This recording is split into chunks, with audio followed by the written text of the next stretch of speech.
Merci. Having heard our American colleagues criticizing very highly the US administration, I'm at ease to take these critics one step further. The issue of responsibility to protect has highlighted the lack of international jurisdiction, as you said. And in fact, when you see those images in these screens, you can say and see that the responsibility to protect has failed. And the problem now is probably to find new legal tools, not for legal responsibility, but for judicial responsibility. And not to take our friends to court, but to show them, the UN system and the US administration, that to continue to support those, to look at those images, put us in front of a highly critical responsibility, which takes me to this title of this new paper that is not here, but is a new paper on your table, and which is from failure to observe, obligation to protect, to the commission of international crimes. We have talked a lot about torture. We have not yet talked about the UN Convention Against Torture. And in Article 3 of this convention, it is said that no state party shall expel, return, refouler, or extradite a person to another state where there are substantial grounds for believing that he would be in danger of being subject to torture. Recent statement, we have talked a lot about WikiLeaks, from Amnesty International, after new evidence emerged in files released by the WikiLeaks organization, underlined that handing over thousands of detainees to Iraqi security forces, knowing that they were engaged in torture and abuse of detainees, constitute a serious breach of international law. I do not have here to demonstrate that our friends from Ashraf were detainees. As said by LTC Julie Norman, GRTF commander, currently I think, as you know, that the MEK is out at Ashraf in a secure military facility that the coalition forces, in fact, guard on a 24/7 basis. As it has been said by Stephen, status of Ashraf residents show that they are still being protected under the Geneva Convention and by the international humanitarian law. Even the US Embassy in Baghdad issued a statement confirming that the security of the Camp Ashraf still filled within the problem of international humanitarian law.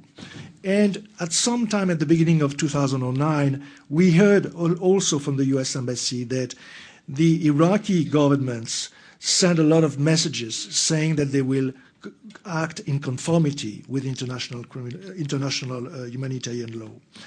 But we know now, we can demonstrate by all the letters that the committee has sent, by all the reports from the Iranian resistance, that our fears sent to the US administration were based and can be demonstrated. And I just would like to highlight one of the letters which has been sent by Lord Corbett to President Obama on June 30, 2009, to which it was responded from the State Department, which on behalf of the President assured him that the US is monitoring the situation.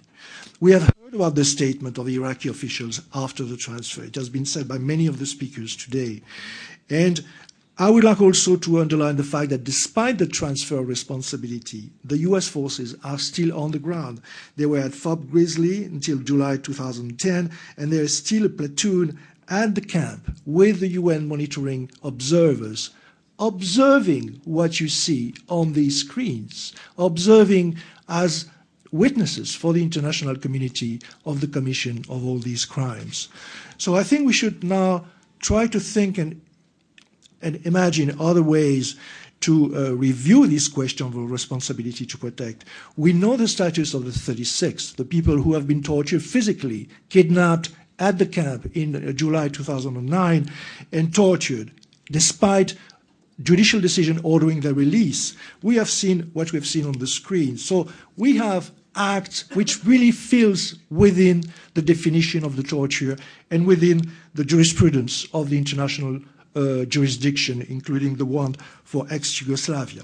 So I think that we have now a clear commission of international crimes, and I'd like to link to what Stephen said and link with the result of the failure to observe international obligations, because it is the result of the violation of Article 45 which put us now to a situation where we can witness those international crimes.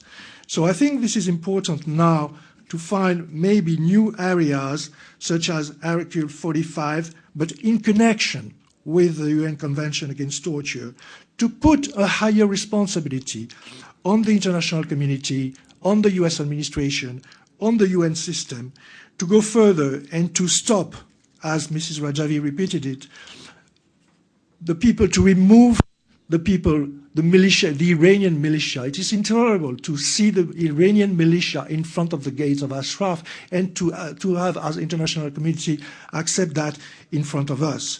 So the US administration has not, as Stephen said again, taken the effective measures as a consequence of the failure of the Iraqi government. What should be done now? It is very clear.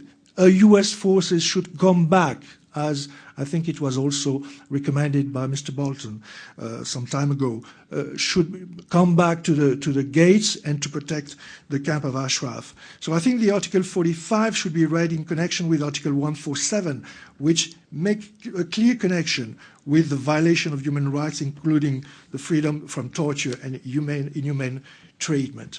So I'd like to finish this presentation also by saying that the responsibility to protect is not only the responsibility to protect, it is the responsibility to punish, the responsibility to prosecute. And I'd like just to read one comment of the General Comment number 2 of the Committee Against Torture, which reads, if a person is to be transferred or sent to the custody of control of an individual or institution known to have engaged in torture or ill treatment or has not implemented adequate safeguard, the state is responsible and its officials subject to punishment for ordering, permitting or participating in this transfer, contrary to the state's obligation.